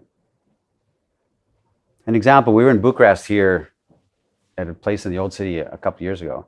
I had a group of 5 or 6 guys with me. And there was a table here where these really pretty girls were all standing around doing shots around this table. So all the group of guys, the students that I had, were kind of like, kind of dancing and moving around, edging towards that table sort of thing, right? We're laughing, joking, carrying on, and the girls glancing over like this. You know, the normal thing. And I looked over my shoulder, and there's these 2 girls back here who are not as attractive, who are a little overweight, and they're standing here with their drinks. And all I can think is this. This is the way my mind works. Those 2 girls went to each other's house, did each other's hair, tried on different outfits, make themselves the best they could be, tried to be as beautiful as they could, and came out together. And my guys were they didn't exist. I said, guys, and they're like, yeah, whatever. That whole energy, and I instantly grabbed these girls. Hey, come meet my friends. Come talk with us. Instantly. Every woman sees how you treat other women. They see everything. You know, and it's not a game. It's like that they wanted to be pretty too. They came out in their best outfit and their best thing, and they're not. And men complain about women who reject them by going, "I'm not interested." They do the same thing to those women they're not attracted to. They do the same thing. Oh, I don't like her. I'm not attracted to her. This is why you don't have women in your life. Because they're all your girls. Come talk with us. Come meet my friends. And they're coming, they're smiling like this and all shy. How can you dishonor that? By they don't exist because they're not attractive. So we turn on our smile and our charm for the pretty girl of, hey, yeah. And these ones are like, the same thing that we complain that women do to us. Amazing. We don't actively reject by saying, because we don't have to, because they're not approaching us.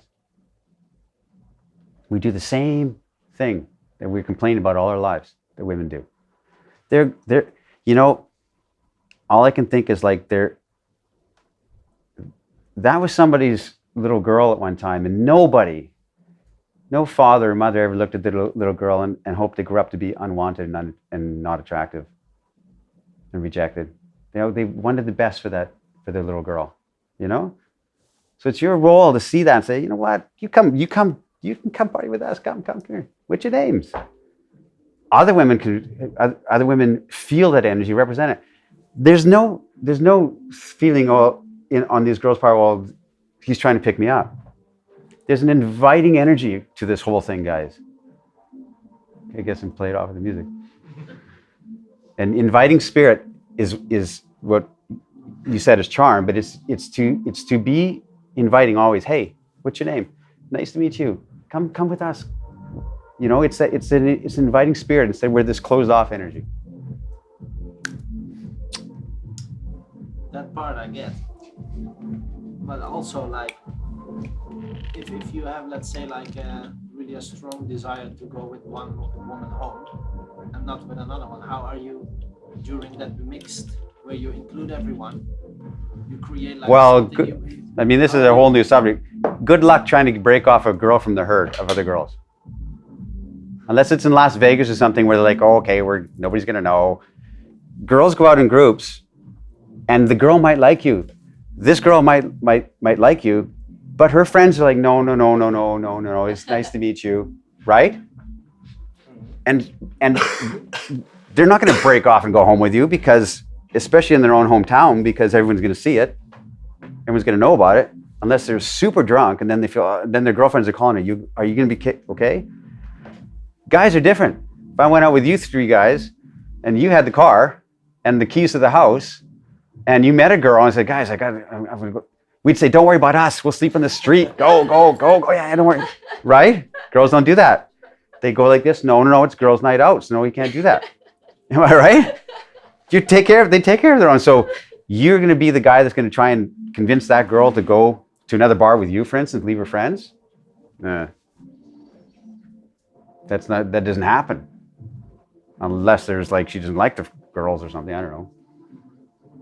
So, your best energy, like, is to, I invite them all. If I like the girls, hey, we're going to go to another bar, come, bring your friends, come, you girls come. Right? Yeah, that's a whole nother subject. Go ahead there, Brian.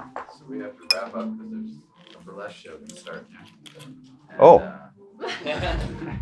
I think it's a burlesque show, right? Well, thanks, guys. So,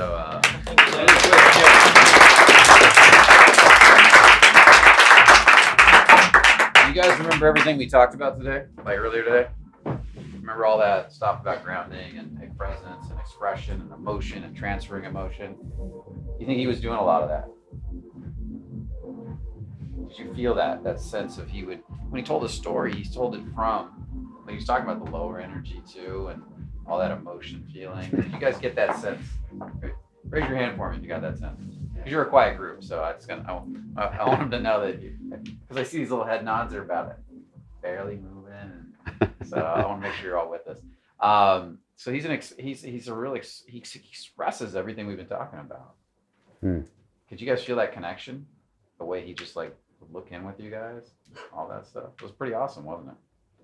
So so I want you guys to really feel, because that's one of the things I noticed with Zan when I watched his that series you did, the art of you had a whole four DVDs. Oh man, from years ago. Yeah, 10 years ago. That was the way of the natural. The Way of the Natural, yeah. When I was in Light and Seduction days. That was a good series. I enjoyed it a lot. I had short hair. And it was you had that white shirt on. And in that series I watched it and I was really like picking up a lot, and I was noticing I would watch these guys teaching pickup, super analytical. Then I'd watch Zan talk and he's, oh, women, beautiful people. And I'm like, this guy's telling me the steps, but this guy's like showing me how to be. And it hit me right then and there that was more important than the steps. Does that make sense to you guys? So read his book, because his book does the same thing. His book will cause you to feel what you need to feel, not give you the 5 steps to or the 3 steps to or how to get a girl to kiss you in 10 seconds. It'll get you the feeling of what you need to feel so that girls actually get attracted to you. When you read it, you'll notice, like, sit and try this. Just read that book. This is what happened to me, by the way. Read that book in a coffee shop. You'll start feeling this sense of the energy he's conveying, and then notice how many more girls start noticing you as you start to feel your body and start to Oh, feel it's that very sense. kind of you to say. Yeah, it actually does start to happen. So give him a another round of applause.